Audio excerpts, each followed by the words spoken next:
Maintenant, la parole va être à mon collègue, M. Daniel Popescu, chef du service de la gouvernance démocratique, direction de la gouvernance démocratique et de l'antidiscrimination du Conseil de l'Europe, et dont le thème, tel que je l'ai traduit en français, c'est combattre les plafonds de verre. C'est une expression sacrée, mais les planchers collants, c'est sticky floors, il faut trouver un terme français en politique, par les élections et l'assistance électorale, puisque M. Popescu est responsable d'un service qui compte parmi ses activités, parce qu'il y en a d'autres, telles que les organisations non gouvernementales, donc c'est un vaste service.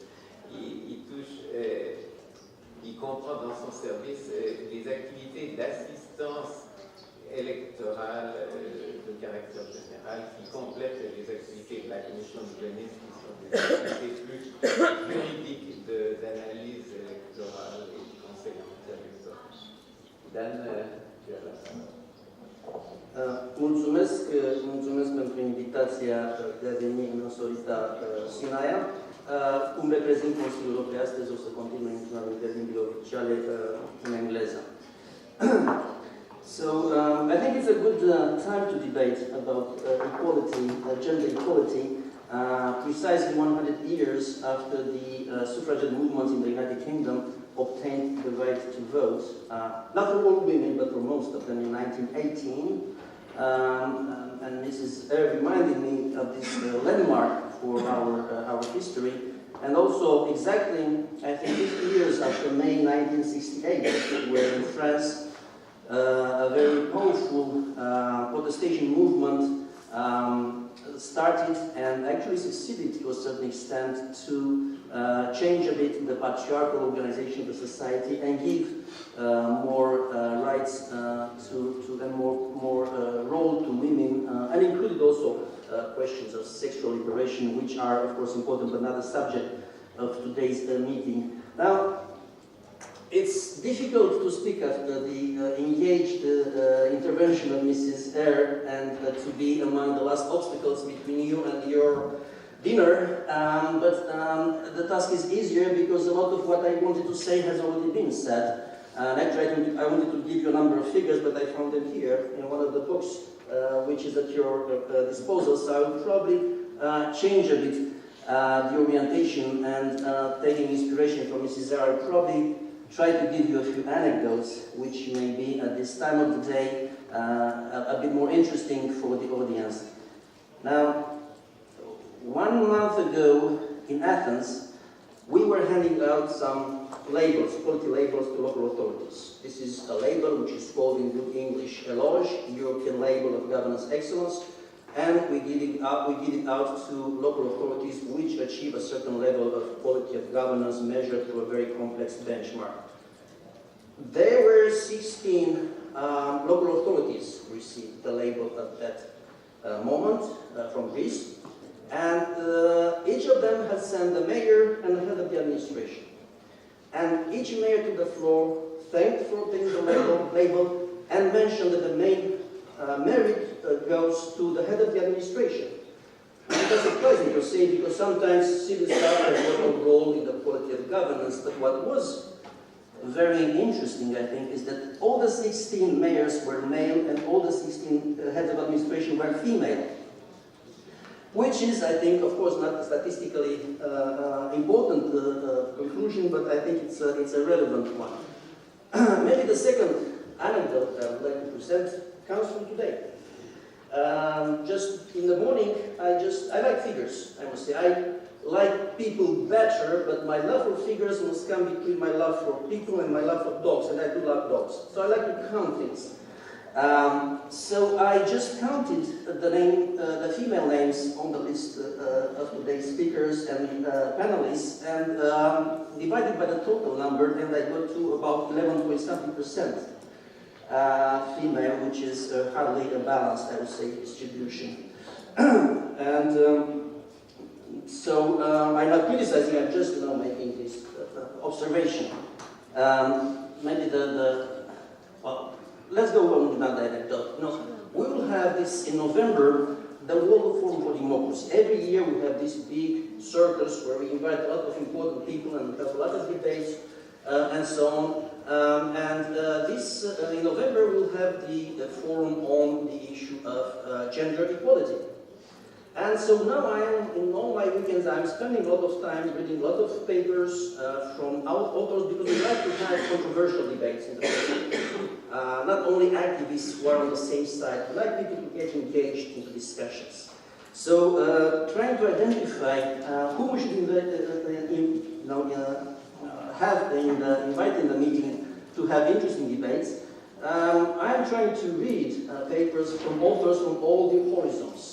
I read papers from authors who belong to the very hardline mainstream feminism, people who believe that basically nothing is nature and all is nurture, the tabula rasa theory, that we are born a blank slate and the society, the environment, inscripts on us, and if there are differences in the outcome of our lives, it's because the social conditions are different, treat us differently, or because they discriminate against us.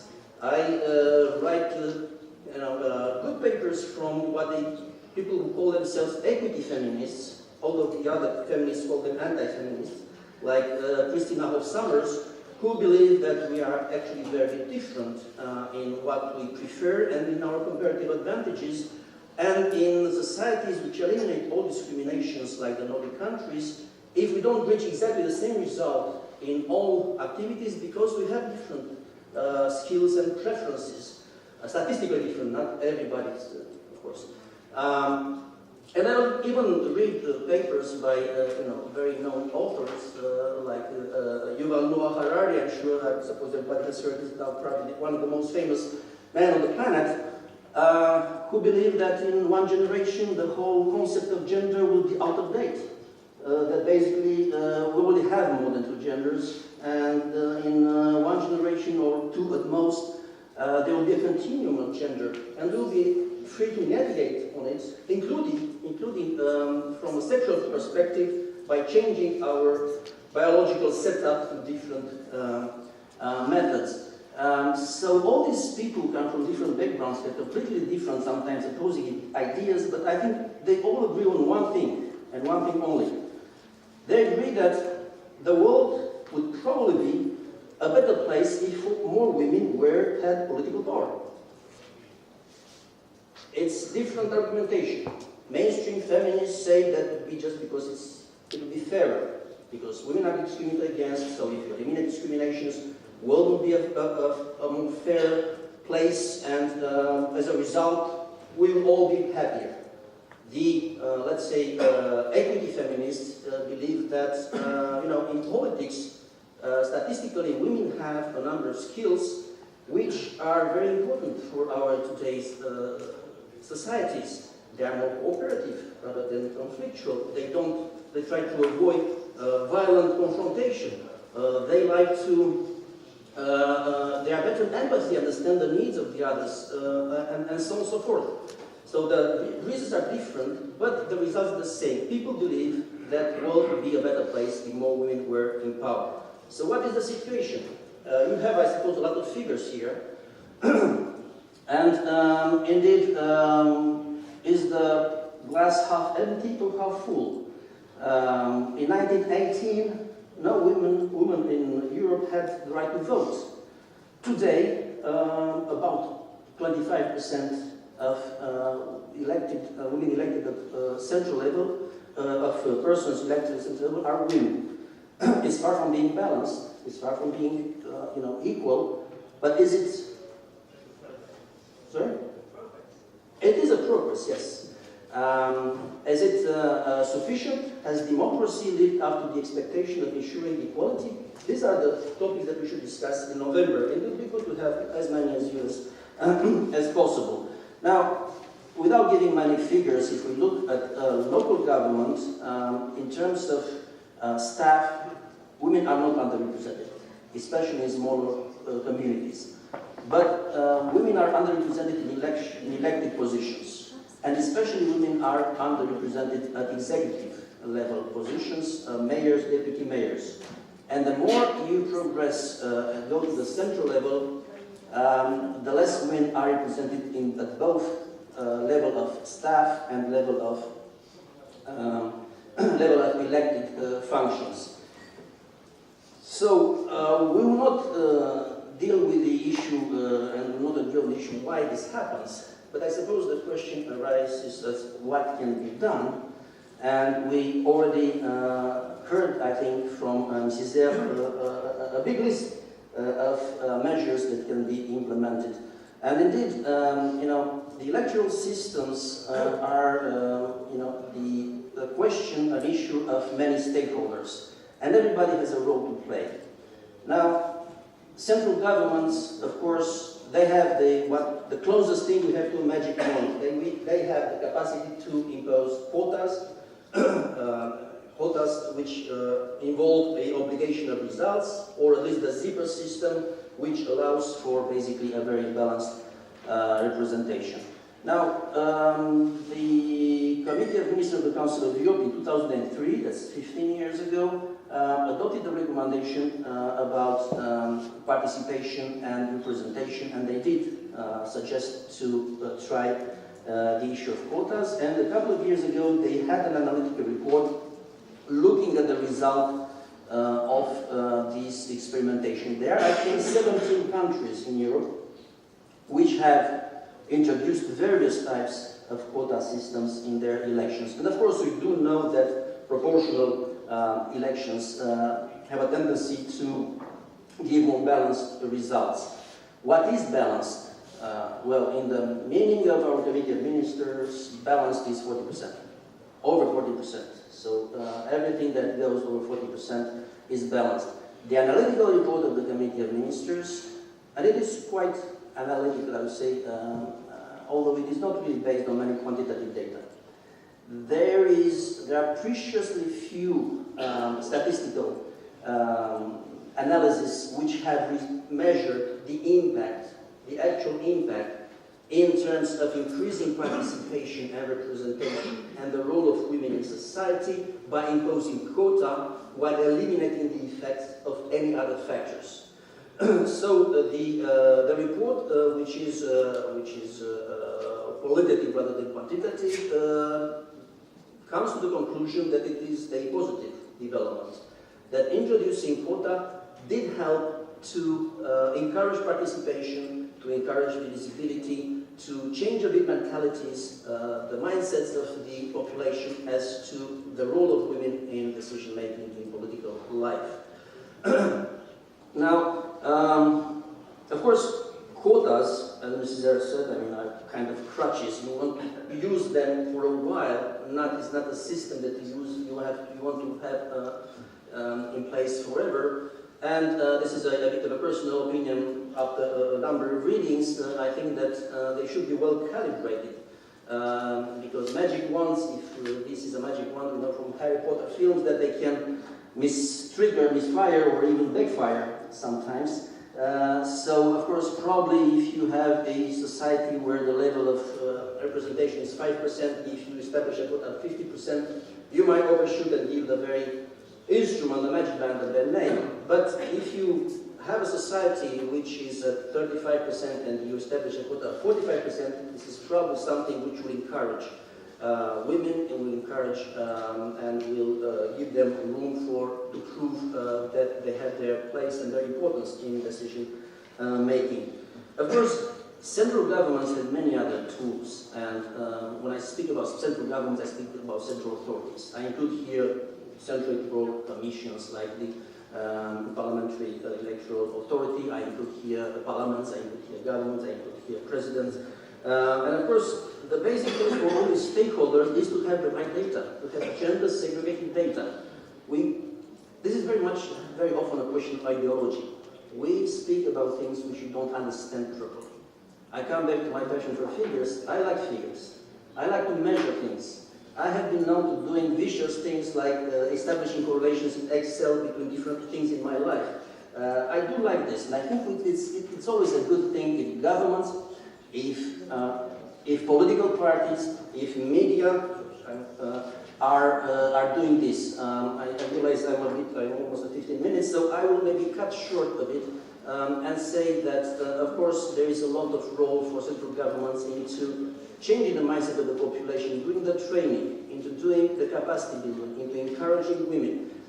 There is a lot of place for political parties, which are, in most countries, and especially for central elected functions, the gatekeepers of access to political positions. They are extremely important. And a figure which I didn't find here, so I will dare give it to you, is that in Europe, almost 86% of leaders of political parties are male, which is a lot. Let's put it this way. It's not that it's not balanced, it's a lot, it's surprising as a figure. So of course political parties have to have their own code of conduct, have to fight discrimination, have to fight the stereotypes, have to fight violence, including psychological violence against women. And in countries where a lot of electoral money is derived from individual contributions, have to fight the fact that women's electoral campaigns are on average less funded than males, which is an important thing. Money is important in elections, unfortunately, especially in countries like the United States, but this is not Europe. Of course, let alone media. Media have a huge role.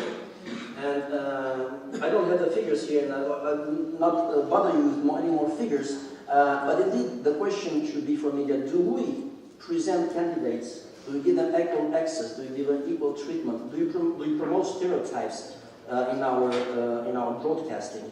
Do we give place to women experts?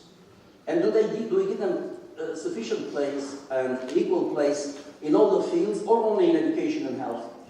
That's the typical thing, that where women experts get media space. What about finance? What about international relations? What about international conflicts? Are we sure that women don't have expertise on that? We are not. Of course, I will no longer go into the question of NGOs, even though I am indeed dealing also with the NGOs, civil society. I will not go into the question of education. Just maybe the last word, just mention briefly, because Pierre started to explain that there are many cooks in the kitchen in the Council of Europe concerning elections. Just to give you a brief overview of what is happening there, or should be happening at least. So indeed we have a committee of ministers who takes most of the decisions. So we have the most important thing is this recommendation from 2003, number 3. We are about to issue a toolkit for gender mainstreaming in the Council of Europe projects. There is this analytical report of the committee of ministers.